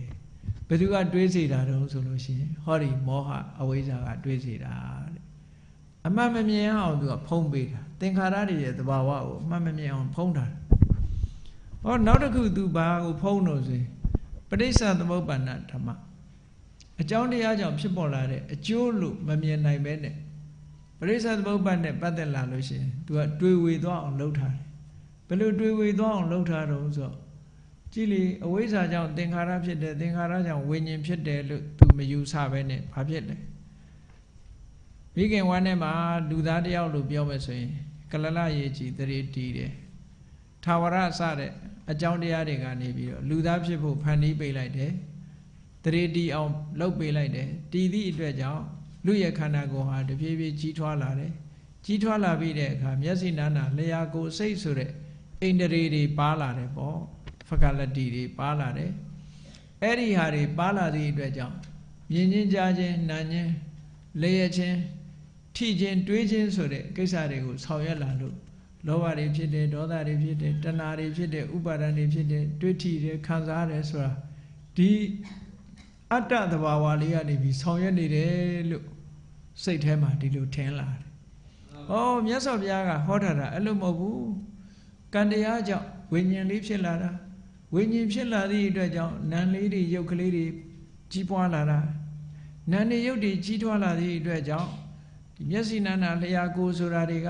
ဖြစ်ပေါ်လာရတာမျက်စိနာနာလျှာကိုယ်စိတ်ဆိုတာတွေပေါ်လာသည့်အတွက်ကြောင့်အာယုန်နဲ့ဆက်သွယ်မှုဖတ်တာဆိုတာဖြစ်ပေါ်လာတာအာယုန်နဲ့ဆက်သွယ်မှုဖတ်တာကြောင့်မလို့ဝေဒနာလို့ဆိုတဲ့ခံစားရမှုဟုတ်လားအတွေ့အကြုံရရှိမှုဆိုတာဖြစ်လာတာဝေဒနာဆိုတဲ့ခံစားမှုအတွေ့အကြုံရရှိမှုကိုအကြောင်းပြုပြီးတော့လိုချင်မှုဆိုတာဖြစ်လာတာလိုချင်မှုဆိုတာကိုအကြောင်းပြုပြီးတော့ပြင်းပြင်းထန်ထန်ဆွဲလန်းမှုဆိုတာပေါ်လာရတာပြင်းပြင်းထန်ထန်ဆွဲလန်းမှုကိုအကြောင်းပြုပြီးတော့ဘဝတစ်ခုဆိုတာဖြစ်ပေါ်လာတာဘဝတစ်ခုဖြစ်ပေါ်လာသည့်အတွက်ကြောင့်ဇာတိမွေးဖွားရခြင်းဆိုတာလာတယ်မွေးဖွားရခြင်းလာတာနဲ့တပြိုင်နက်ဇရာမရဏအိုခြင်းတည်ခြင်းဆိုတာလာတာလို့ဟောဆိုင်ရာအကြောင်းတရားလေးတွေကိုသင်ဘာတစ်ခုမှထုတ်လုပ်သူမပါပဲနဲ့အကြောင်းတရားလေးနဲ့အကျိုးတရားတက်မြတ်တာဖြစ်တယ်လို့ကေဝလတ္တဒုက္ခခန္ဓတတမှုရယောလို့ဆိုပြီးတော့မြတ်စွာဘုရားပရိစ္ဆေသမုပ္ပါဒ်နဲ့ရှင်းပြအဲ့ဒီရှင်းပြချက်ကိုနားမလည်ဘူးဆိုလို့ရှိရင်အေးလူတွေတွေးတာကြံတာတွေဟာတို့ရဲ့တဏ္ဍာထဲမှာစွမ်းဆောင်နိုင်တဲ့အတ္တဆိုတဲ့သာဝရမြဲတဲ့သဘောလေးရှိတယ်သူကပဲလှုပ်ဆောင်နေတယ်လို့ဒီလိုအမြင်မျိုးတွေမြင်လာတယ်ပေါ့အေးဒီလိုမြင်လာတာဟာပရိစ္ဆေသမုပ္ပါဒ်နဲ့ပတ်သက်ပြီးတော့ပရိစ္ဆေသမုပ္ပါဒ်တရားအပေါ်မှာဟောဒီမောဟကဟန္တာပိတ်ဆို့ထားလို့တဲ့ယုံတွေ့ဝေပြီးတော့လာတယ်လို့ဆိုအဲ့တော့မောဟရဲ့စွမ်းဆောင်ချက်တွေဟာ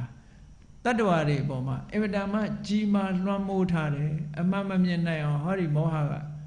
ဒီလွှမ်းမိုးထားတယ်အုပ်ဆိုးထားတယ်ဒါကြောင့်တတ္တဝါတွေဟာအမှားကိုပဲမြင်နေကြတယ်အမှန်တရားကိုရှာမတွေ့နိုင်ကြဘူးတန်တရားကလွတ်ရလွတ်ချောင်းလမ်းစတောင်မတွေ့နိုင်ပဲနဲ့တန်တရားဝတ်ထဲမှာပဲတဝဲလဲလဲဖြစ်နေကြရတယ်အဝိဇ္ဇာဆိုတဲ့မောဟကပိတ်ဆို့ထားသည့်အတွက်ကြောင့်တဏှာဆိုတာကနေနေရာတကာလိုချင်စိတ်တွေလွှမ်းမိုးထားပြန်တယ်လိုချင်မှုကိုအကြောင်းပြုပြီးတော့ကံတရားတွေကိုအားထုတ်ပြန်တယ်အဲ့ဒါဟာဝတ်သုံးပါးမှာဝတ်လည်နေတယ်လို့ပြောတာเนาะအဝိဇ္ဇာကကိလေသာဝတ်ကံတရားတွေကကာမဝတ်ခန္ဓာရလာတာတွေကဝိပါကဝတ်အဲ့ဒီဝတ်သုံးပါးဟာဒီလဲပတ်ပြီးတော့ဗမာလူချင်းချင်းပြောရမယ်ဆိုရင်လိုချင်တာရယ်လိုချင်လို့လှုပ်တာရယ်လှုပ်လို့ရတာရယ်လိုချင်တယ်ဆိုတာကိလေသာလှုပ်တယ်ဆိုတာကံရတာကဝိပါကဟောအဲ့တော့ဝိပါကရလာပြန်ပြီဆိုရင်လူကြီးကလိုချင်ပြန်ပြီလိုချင်ပြန်တော့ဘာလုပ်ပြန်လှုပ်ပြန်ပြီလှုပ်ပြန်ရင်ရပြန်ပြီဟောစင်ဆက်မပြတ်အဲ့ဒါကာကိလေသာဝကာမဝဝိပါကဝဆိုတာဆက်မပြတ်နိုင်အဲ့တော့အဲ့ဒါကြီးကိုပြတ်အောင်ဘယ်လိုလုပ်ရမလဲလို့ဆိုရင်လိုချင်တာကိုဖြတ်ရမှာပဲလိုချင်တာကိုဖြတ်တယ်ဆိုတာကိလေသာကိုပယ်ခိုင်းတာပေါ့လိုချင်တာဖြတ်လိုက်တာနဲ့တပြိုင်နက်လှုပ်တာဆိုတာမလာတော့ဘူးလှုပ်တာမလာရင်ရတာလည်းမလာတော့ဘူးပေါ့အဲ့ဒါလိုချင်မှုမရှိရင်လုံးမှုမရှိဘူးလုံးမှုမရှိလို့ ဟုတ်လားရလာမှုမရှိတော့ဘူးဆိုလို့ရှိရင်ဒါတန်တရားဝိဒုက္ခတွေစသိမ့်သွားတာပဲဘာဖြစ်လို့တော့ဆိုလိုချင်လို့လုံးလို့ရတာဟာအကောင်းရတာမှမဟုတ်ပဲဒုက္ခကြီးပဲရတာကိုအေးဒါကြောင့်မို့လို့တန်တရားဝကလွတ်ရလွတ်ကြောင်းနိလန်းကိုဟောကြားတဲ့အခါမှာမြတ်စွာဘုရားကဗုဒ္ဓရဲ့တရားတော်ဟာတခုတည်းပဲအမြဲတမ်းပဲကျင့်စဉ်ဟာတခုတည်းပဲရှိတယ်ဘာလို့မဂ္ဂင်၈ပါးအကျင့်တရားပဲအဲ့ဒါပဲကျင့်ရမယ်ကြည်မဂ္ဂင်၈ပါးအကျင့်တရားမှာတန်တရားလေတုံးကပြတုံးကတော့အဝိဇ္ဇာနဲ့စထားတယ်မဂ္ဂင်၈ပါးပြတဲ့အခါကျတော့တမ္မာဒိဋ္ဌိတဲ့မှန်မှန်ကန်ကန်မြင်ဖို့အမတန်မှအရေးကြီးတယ်အခုပြောခဲ့တာတွေကမှန်မှန်ကန်ကန်မြင်ဖို့ပဲအဲ့ဒီမှန်မှန်ကန်ကန်မြင်ဖို့ဆိုတဲ့တမ္မာဒိဋ္ဌိရဖို့ရအတွက်ဘာလို့อ่ะတမ္မာသင်္ကပ္ပမှန်မှန်ကန်ကန်စဉ်းစားထားရမယ်အဲ့ဒီအမှန်မြင်အမှန်စဉ်းစားလို့အမှန်မြင်လာလို့ရှိရင်ဘာလို့ရမလဲတမ္မာဝါယာမမှန်မှန်ကန်ကန်ကြိုးစားရမယ်မှန်မှန်ကန်ကန်ကြိုးစားတယ်ဆိုတာခေါင်းကကိုယ်တဏ္ဍာမှာပိတ်ဆို့တတ်တဲ့ညှဉ်းနှွမ်းစေတတ်တဲ့နှိမ့်ဆက်တတ်တဲ့အကုသိုလ်တရားတွေမဖြစ်အောင်ဆိုးပေးရမယ်ဖြစ်လာလို့ရှိရင်လည်းဖယ်ရှားပြရမယ်ကောင်းတဲ့စွမ်းရည်တတ္တိရှိတဲ့ကုသိုလ်တရားတွေကိုယ်တဏ္ဍာမှာဖြစ်အောင်လုပ်ရမယ်ဖြစ်လာလို့ရှိရင်လည်းကြီးထွားလာအောင်ကြိုးစားရမယ်ဆိုတဲ့ကြိုးစားမှု၄ရပ်နဲ့လုပ်ရမယ်ဒါမှန်မှန်ကန်ကန်ကြိုးစားတာလို့ခေါ်တယ်အဲ့ဒီလိုမှန်မှန်ကန်ကန်ကြိုးစားပြီဆိုလို့ရှိရင်တတိကြီးစွာထားဖို့လိုတယ်တမ္မာတတိအေးတတိထားပြီးတဲ့အခါမှာစိတ်တည်ငြိမ်မှုကပို့ပြီးတော့အရေးပါသည့်အတွက်ကြောင့်တမ္မာသမာဓိလို့ဘုန်းကြီးတို့တွေမှာဒီတဘာဝအစိုးတရားတွေကိုဖယ်ရှားနိုင်ဖို့ရာအတွက်နံပါတ်1ကမှန်မှန်ကန်ကန်နားလည်ဖို့မှန်မှန်ကန်ကန်မြင်ဖို့ဆိုတဲ့တမ္မာဒိဋ္ဌိမှန်မှန်ကန်ကန်မြင်ဖို့အတွက်မှန်မှန်ကန်ကန်စဉ်းစားနိုင်ဖို့ဆိုတဲ့တမ္မာသင်္ကပ္ပဒါကြောင့်မို့ဒီနှစ်ခုကိုရှေ့တန်းကနေထားပေးတာမြတ်စွာဘုရားအဲ့ဒါမပါဘဲနဲ့ကြိုးစားမှုသည်မှန်ကန်နိုင်တာမဟုတ်ဘူးတဲ့အဲ့တော့မှန်မှန်ကန်ကန်နားလည်ပြီးမှန်မှန်ကန်ကန်တွေးထလို့မှန်မှန်ကန်ကန်နားလည်လာတဲ့အခါကျတော့မှအမှန်ကြိုးစားမှုနဲ့အမှန်တတိထားတတ်မှုအမှန်စိတ်တည်ငြိမ်မှုရမှာဖြစ်တယ်တဲ့အဲ့ဒီမဂ္ဂင်၅ပါးကာရပကမဂ္ဂင်ကာရကမဂ္ဂင်